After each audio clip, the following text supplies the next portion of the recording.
Fox Sports NBA analyst Chris Broussard is joining us now. So, Chris, it all started last night. What was the biggest reason the Lakers lost this one? Well, I think for the first quarter that they were blinded by the glare of those rings. Bling, bling. I think those championship rings blinded them, my goodness. But, look, LeBron and AD just didn't play like top 5 players. That's really what it boils down to. And we understand why. I mean, again, they were basking in the celebration of their championship. That was a great ceremony with the family members, you know, presenting them with the rings. That was fantastic. Look, the 71-day layoff from last season, that's 30-something days less than you typically get. So I think all of those things are factored in. And let's remember, we saw the same thing last year. The Lakers came out sluggish in the opening night. The Clippers beat them. And it was very similar to what we saw last night. So I'm not going to put too much into the loss. But LeBron and AD just weren't themselves. It's as simple as that. LeBron played in spurts. He had some nice driving dunks at the basket, hit some nice three-pointers, but obviously didn't play his typical game. And AD never put his imprint on the game. I'll give him credit. He guarded Kawhi and made it tough on him. Kawhi shot 10 for 26. AD had a lot to do with that, with his length. But offensively, he wasn't a factor, nor was he a factor on the backboards. And I know that the Lakers want him to shoot more threes. He only shot 2 last night, but they want him to shoot about 5 a game.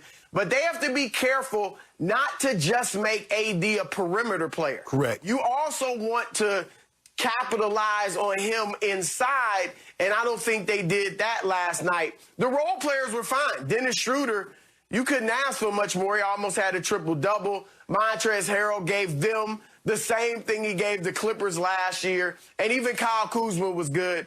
But LeBron and AD just weren't themselves. And I don't expect to see LeBron kind of get into his midseason form for a while. I think he's going to have to ease himself into this season. And so that's what I saw last night. You want to go? Go ahead. No, you go. I want to hear your excuses. Go ahead. Come on. You already gloating over there. Go ahead. Go ahead. I know you just sharpen. You know, Chris, Clippers 116, Lakers 109 has a nice ring to it, doesn't it? It has a ring to it. If the tables were turned right now, you guys would be all over me saying, I told you so. They don't have a leader. They don't have guts. They don't have heart. They don't have that dog in them. They're going to come all apart. No, they're not. My biggest takeaway last night was the Clippers are even a little better than they were a year ago when they were favored going into the playoffs to win it all.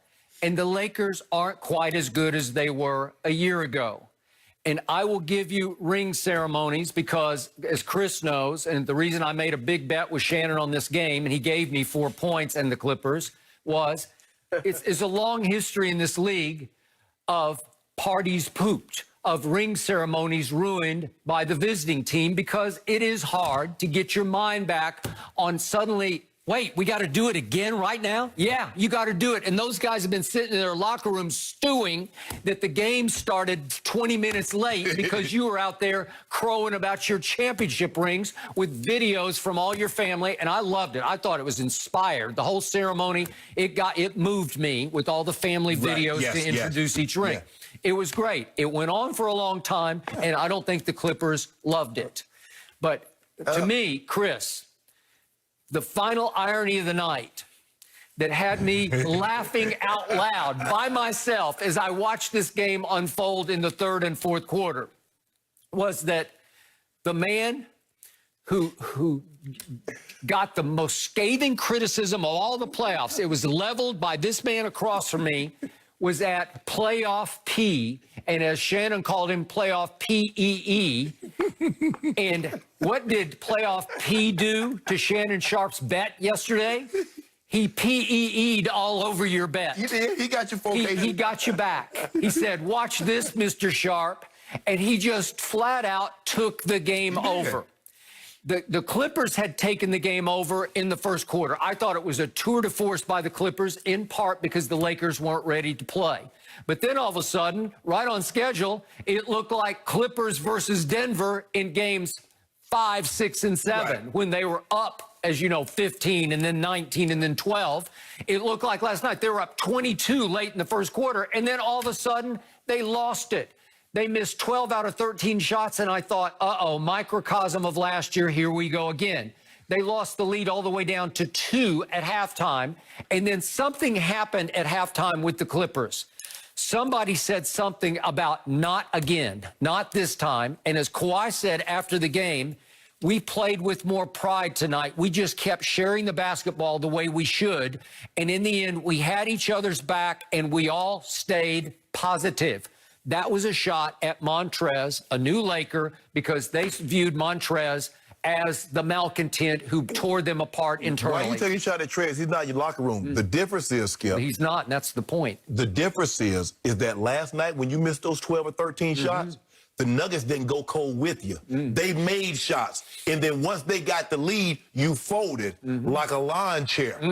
But guess what? But that's okay. You gloat. He over there key, Chris. You can't see him. But you ought to see him. He came out here at the top of the show and banging on the desk and all talking about Jolly Ranchers and Kawhi shoes. But his day gonna come. Because I congratulated him, and all the Laker Nation, we congratulated the Clippers on the 2-time opening night champs. That's a huge accomplishment for you, because you won nothing.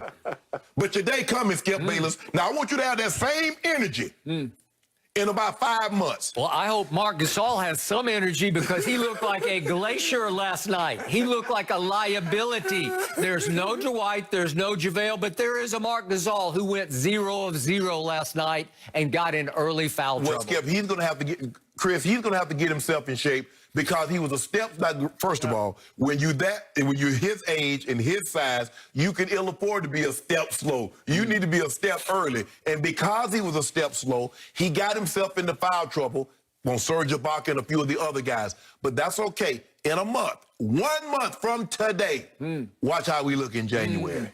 Watch how we looked last night with Serge Ibaka manning the lane and guarding the rim, as opposed to Montrezl Harrell, who's about 6'7". He's a liability on defense, and he was last night. Trez gave us what we needed. Yeah. Okay. You just worried about Serge. You saw what AD did to Serge.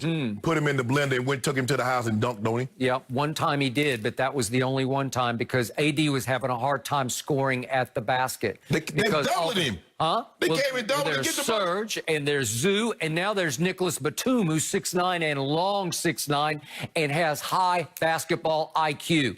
You put Luke Kennard and you put Nicholas Batum into the rotation, and all of a sudden they know how to play. They know how to get a lead home. This team is much smarter, which is what Kawhi said after Game 7. We need to improve our IQ, and they did. Chris, have you ever heard someone hype Luke Kennard as much as Skip is hyping Luke Kennard? Yeah. He can play. He can play basketball. Skip, Watch. I would say this, and I bet you feel this way. I don't know if you'll admit it. Paul George was great. We all saw that last night. But I have got question marks about Paul George. I think we all do. That was nice. Remember his first game last year? Yeah. When he came back off the injury? Yeah, dropped like 36, 38, yeah.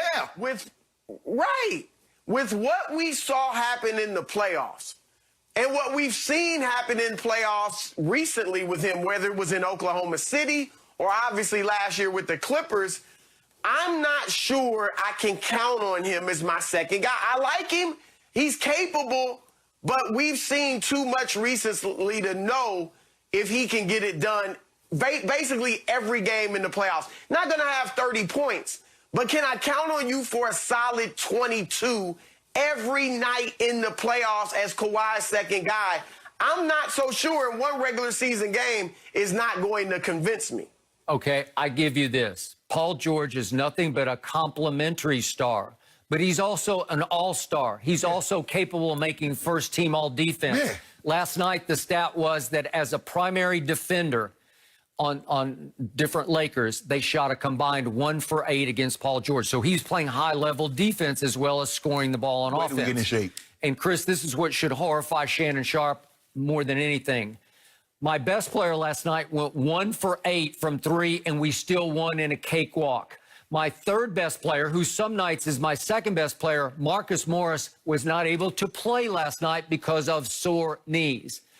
Chris, I think you jumped off the Clippers bandwagon prematurely. Well, I'll give you. I don't think the Clippers played that well last night. I don't either. I thought the first quarter, and you're right, the Lakers obviously were in a funk, but you saw the player movement and the ball movement Ty Lue had been talking about, right? First quarter. I thought from that point on, they got back into what they did last year, which was a lot of ISO. I thought Kawhi, and I love Kawhi, and I don't think he's this type of player, but at times he looked like a ball hawk. He was taking so many shots. He was 10 for 26, like you said, 1 for 8 from 3. And then they went to Paul George, and it was the same thing. ISO, give it to PG, and he just happened to be so hot that he took advantage of it. I think going forward, we will see them get more adept at doing the player movement and ball movement and stay with that consistently. And I do think that'll make them a better team and more dangerous. Paul George played well. The Clippers didn't play well. Paul George won in that game, and you know that. That 15 he had in the third and that 11, especially like at the 5-minute mark, from down 5 minutes until the end of the third, he couldn't be stopped. He couldn't miss. He had a 4-point play, had a 3 and 1.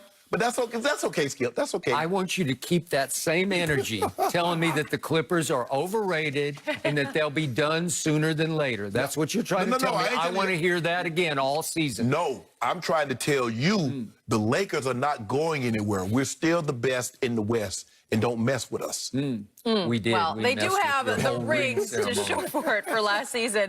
Chris, we do need you to stick around. We need to break down how KD looked in his first game as a Net. KD finally back. We explained.